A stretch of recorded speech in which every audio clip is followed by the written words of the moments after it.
The first distress call left the rim colony of Lauren like a flare fired into deep ocean night, bright, urgent, impossible to miss. The Council routed it through every allied relay they'd ever paid dues to, every guild net that claimed to protect frontier interests, every emergency band still kept alive by habit and superstition. The transmission was simple: unknown intruder, 3 outposts destroyed, request immediate assistance. No one on Lauren expected silence in return. They'd survived too much to believe in easy endings.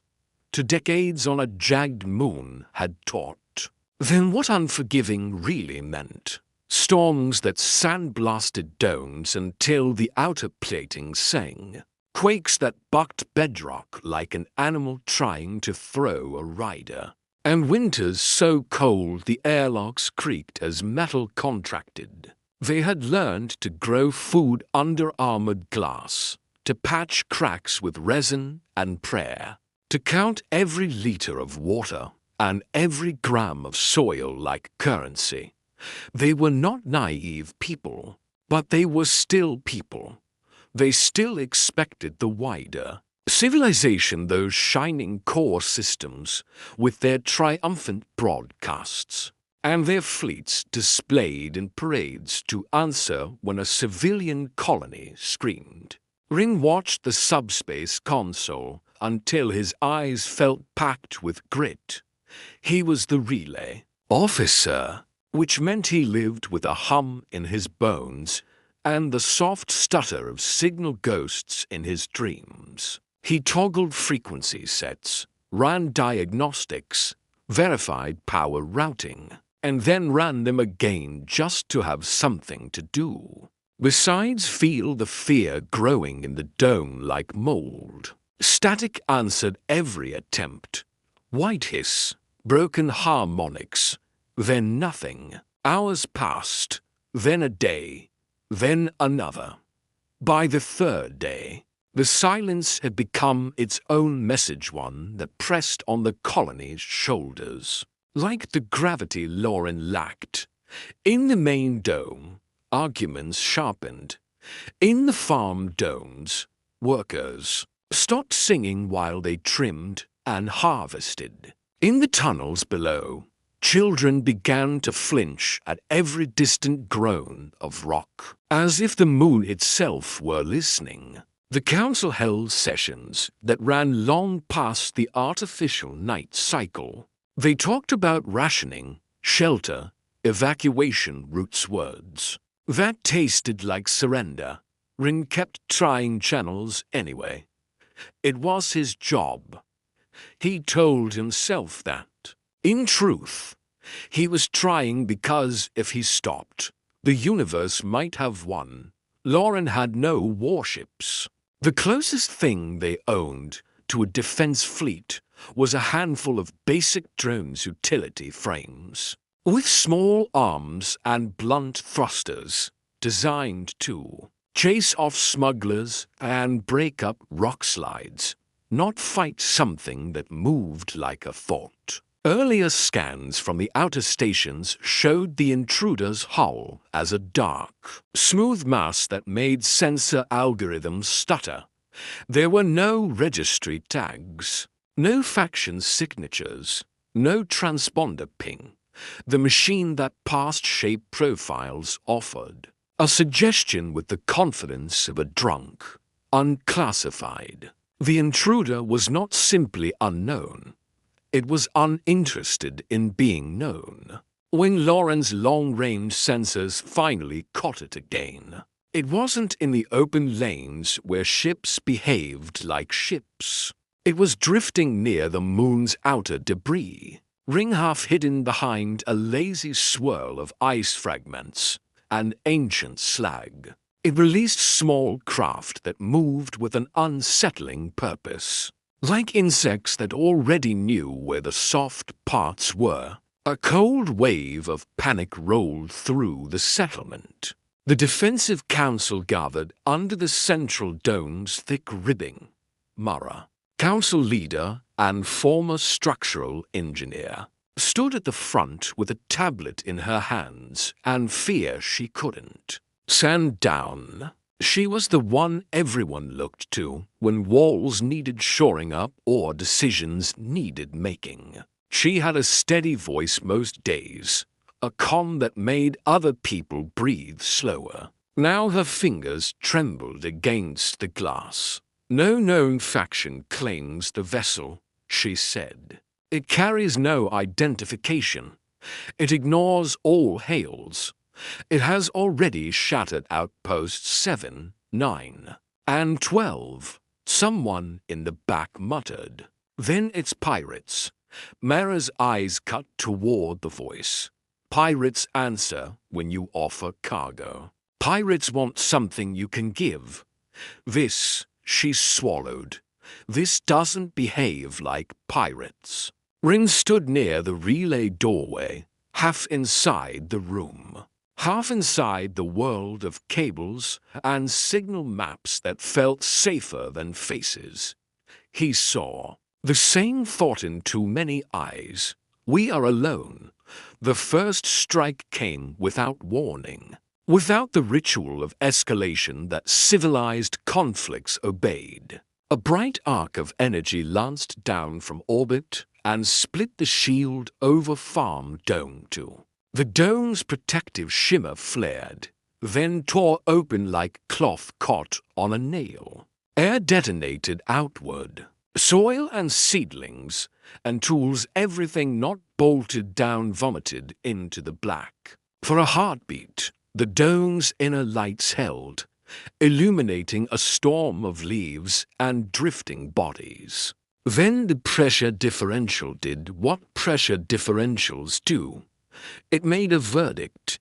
In minutes, Farm Dome 2 collapsed. They lost half their food supply. They lost 27 people. Names became numbers because numbers were easier to carry. The remaining domes sealed. The colony retreated underground into mining tunnels carved by the first settlers, back when they'd still believed they could tame the moon with drills and optimism. Now the tunnels became arteries of survival. Families huddled in carved caverns, while engineers reinforced old struts, welding braces with shaking hands. Rin returned to the relay station like a ritual.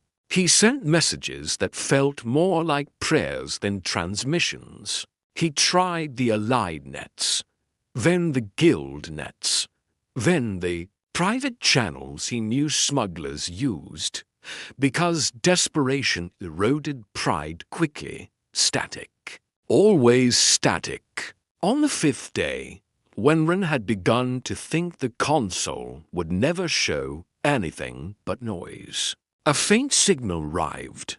It didn't come through the main bands, the ones modern fleets used for prestige and speed.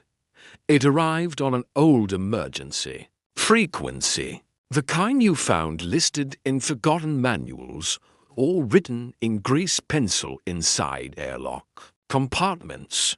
If all else fails, try this. The signal carried no familiar harmonics, no crest tones, no embedded identity suite, just a voice firm, direct, and strangely calm. This is a representative of Earth, it said. Rin's breath caught, sharp enough to hurt. Earth, the word, sat in Lauren's history like a mythic continent. Old archives described it as the cradle of human life, dense gravity, violent weather, predators with teeth and patience. Most colonists dismissed the stories as exaggerations from a time before standardized education. The only Earthrin had ever known was a faded holo in a school file, a blue sphere with white swirls, beautiful and distant, like a promise civilization had outgrown. The voice continued, crisp as a tool. We received your distress call. While scanning relic frequencies, hold position if possible. Assistance inbound. Estimated arrival 3 cycles. Then the channel went quiet. Ring stared at the screen, waiting for the punchline. None came. He ran playback. The voice was still there. The message remained calm, unequivocal, and impossible. Earth was coming. Lauren had no choice but to hope. During those 3 cycles, the intruder struck again, not to finish them, but to dig them out. Autonomous drills descended like dark teeth and burrowed into the moon's crust. They didn't carve tunnels the way miners did. They punched through rock, emitting pulses that made support beams shudder as if struck by invisible hammers. Whole corridors collapsed. Families fled deeper, dragging what they could carry, leaving behind crates of tools and personal relics, because there was no time to argue with physics. Mara ordered preparations to evacuate into the lowest cavern, a massive, natural void the first settlers had found and wisely left alone. It could hold the population, barely, but it wasn't built for life. It was a last pocket of air in a drowning ship. The colony's drones tried to intercept the drills. They darted in, weapons spitting, and each one died the same way, disabled by precise bursts of energy that didn't explode but silenced their systems, leaving them to tumble like broken toys. Still, Lauren fought. They dragged debris from collapsed hulls. They rerouted power. They patched cracks. They survived partly because they were stubborn and partly because the intruder hesitated. That was the part that chilled Rin the most. The enemy did not behave like something intent on extermination. It harvested debris samples. It scanned infrastructure. It transmitted coded bursts toward distant space. As if reporting results, Lauren wasn't just being attacked. It was being studied. On the 3rd cycle after the Earth message, the moon's dark horizon lit with streaks of fire. At first, colonists thought it was another strike. People ducked, screamed, reached for masks. Then the trails resolved into patterns, coordinated arcs, controlled deceleration. The unmistakable choreography of ships arriving on purpose. A formation of vessels plunged through Lauren's sparse atmosphere. They were smaller than the proud cruisers in Galaxy archive footage. No gold filigree, no shimmering energy sails. Their hulls wore rugged plating and exposed reinforcement rims like bones. They looked almost primitive machines built by a people who didn't bother making danger pretty, but the way they moved was all confidence and calculation. The largest ship took position above the central dome and held steady, engines roaring against thin air with a stubbornness that felt personal. A broadband broadcast punched through every open receiver in the colony, every comm bead, every tunnel speaker, every cracked console that still had power. This is an Earth support fleet. The voice said, identify remaining population, report damage status. Ring didn't realize he was crying until his vision blurred. Mara forced her shoulders back. She stepped to the console in the council chamber and spoke into the mic with a steadiness she had to manufacture. Lauren Colony, civilian. We are under immediate attack from an unknown vessel. Severe casualties. 1 farm dome destroyed. Multiple Tunnel collapses. We have limited defenses. The Earth response came without drama. Acknowledged. Transmit tactical sensor data. We're deploying intervention teams. Brace for shock impacts. A new voice followed, closer to a person and less like an announcement. This is Captain Holly Hale. We specialize in high-risk intervention. We're going to put ourselves between you and whatever that thing is. Hale's tone was calm, but Ren heard something beneath it recognition. Like the captain had seen this kind of darkness before and refused to look away. Drop teams descended within minutes, cutting through the air on retro thrusters that screamed like metal birds. The soldiers who emerged wore armor that looked heavy enough to crush most colonists under its own weight, yet they moved with an unsettling grace, joints humming, plating shifting like an animal's hide. Lauren had expected shimmering shields, energy lances, elegant tech, Earth-brought dense metal, kinetic barriers, and equipment shaped by the philosophy of a world that survived by refusing to break. The teams advanced toward the drilling sites. They didn't posture. They didn't ask for permission from fear. They placed charges with practiced hands and detonated in controlled bursts. That peeled the drills apart. Hostile energy flashed and splashed across their armor, scorching plates, but failing to stop them. Molten fragments rained over cracked ground. For the first time in days, the colonists watching through cameras felt something besides helplessness.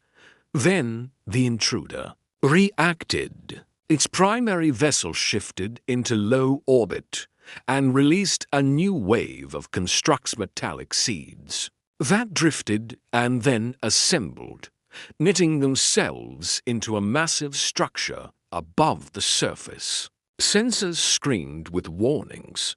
Power build-up directed toward the lowest cavern where hundreds of people hid. Mara's voice cracked when she called the Earth flagship. If that hits, Captain Hale cut in immediately. It won't.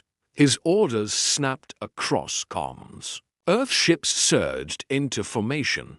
They didn't stay at polite range. They accelerated with startling force, pushing engines hard enough that Rin expected them to tear apart. Kinetic projectiles launched dense slugs that made no elegant beams, only brutal arcs of momentum.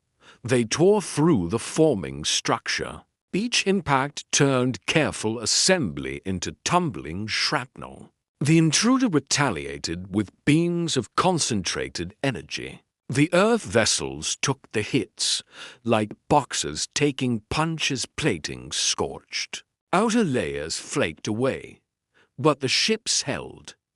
Hale's flagship closed distance again, engines flaring beyond safe thresholds. One shot, someone on Earth comms muttered. A massive projectile fired from the flagship's forward rail assembly. It hit the intruder's hull and carved a burning trench through the dark surface. For the first time, the enemy vessel drifted off course, its perfect stillness disturbed.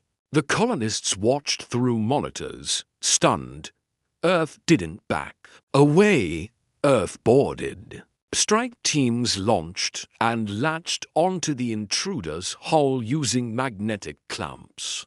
They advanced along the surface on tracked boots, sparks snapping around them as hostile drones crawled out like silver spiders. The humans fought with blunt kinetic rifles and reinforced shields, driving forward with patient violence, step by step.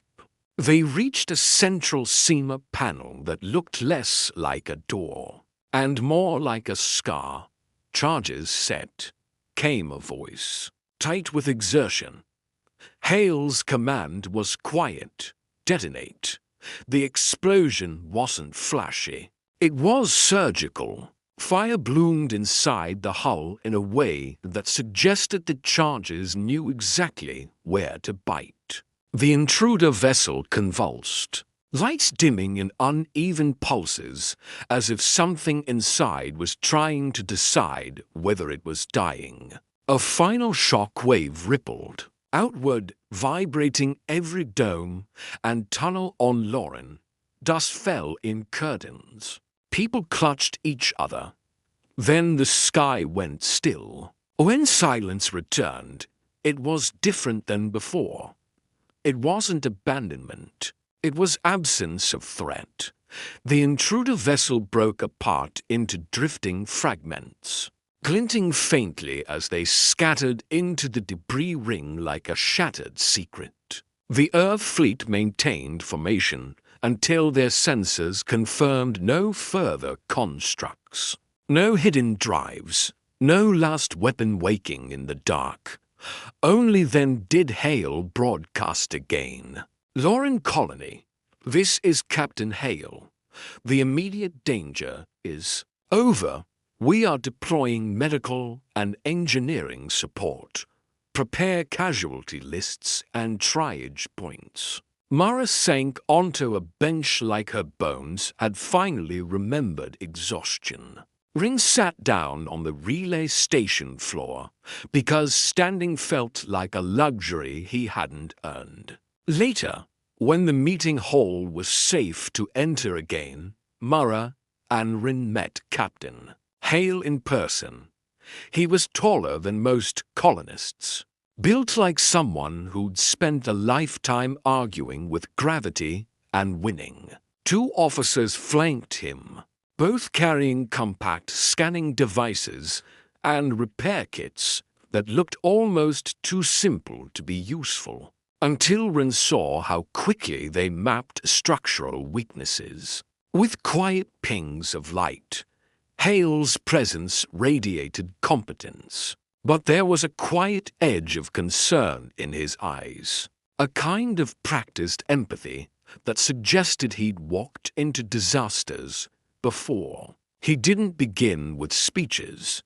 He began with questions. How many missing? He asked. How many sealed behind collapsed sections? How many still have air? Mara answered, voice raw. She told him about Farm Dome 2, about the drills, about the cavern plan, about the silence that had nearly broken them before Earth's message came through. Hale listened without interruption. When she finished, he nodded once, as if marking a list. My fleet carries emergency habitat modules, medical supplies, and modular food production units. He said, we'll stabilize your infrastructure and keep you breathing while you rebuild. We'll remain until you can stand on your own. The words weren't poetic. They were the kind of promise that sounded like a contract. In the days that followed, Lauren's tunnels filled with new sounds, the thump of heavy boots, the whine of cutting tools, the steady rhythm of work done by people who didn't panic when metal screamed. Earth engineers helped rebuild dome frames, using thick beams and fast-setting composites. Their equipment looked blunt compared to Guild Techno's shimmering fields. No delicate drones, just strength applied with frightening precision. Earth workers moved heavy supports with exosuits and raw leverage, muscles straining even through powered frames. They treated the broken moon as another job site, another storm to weather, another fire to put out. The colonists learned, in pieces, what Earth had been, a world that demanded resilience every day and punished complacency without mercy. A cradle that did not coddle its children, humans, it seemed, had evolved with hardship woven into their bones. Yet it wasn't only toughness that surprised Lauren, it was gentleness. Earth medics spoke softly as they cleaned wounds and set fractures. They waited for frightened children to stop shaking before they reached for them.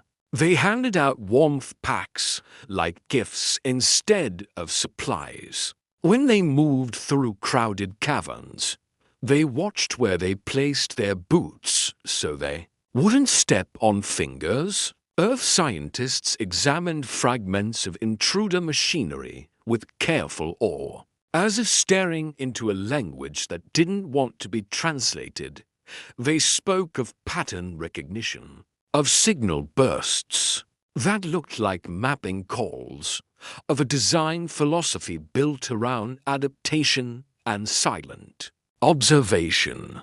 Hale and Mora talked often, sometimes in the council chamber, sometimes walking through half-repaired corridors. Their conversation shifted from immediate survival to wider questions. Why Lauren? Why now?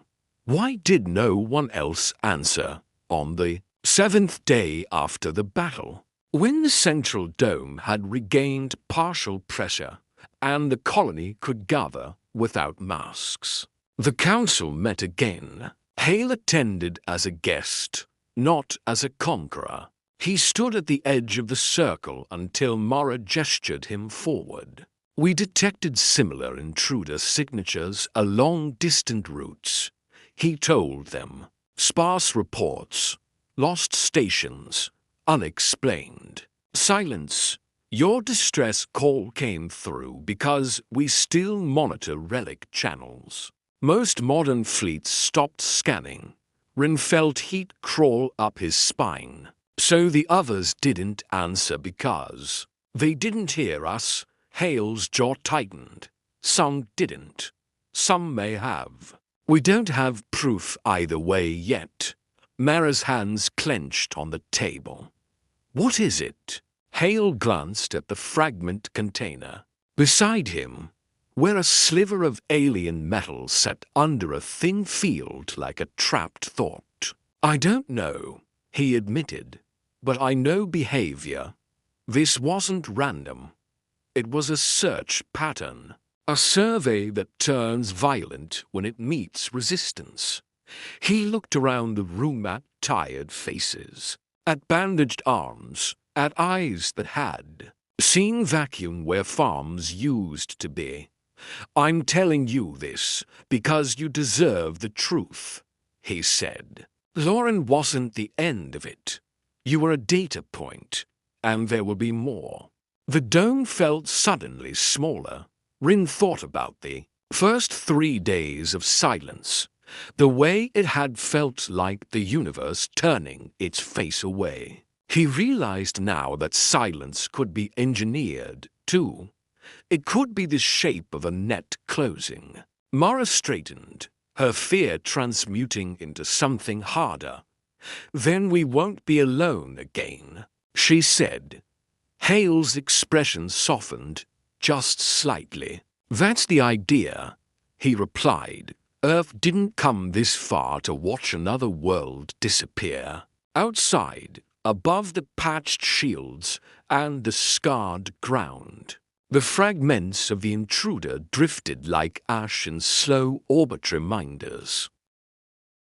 That something out there had noticed Lauren and had not been content to simply look. And now, for the first time since the distress call left their moon, Lauren had an answer in the sky. Not silence, a fleet.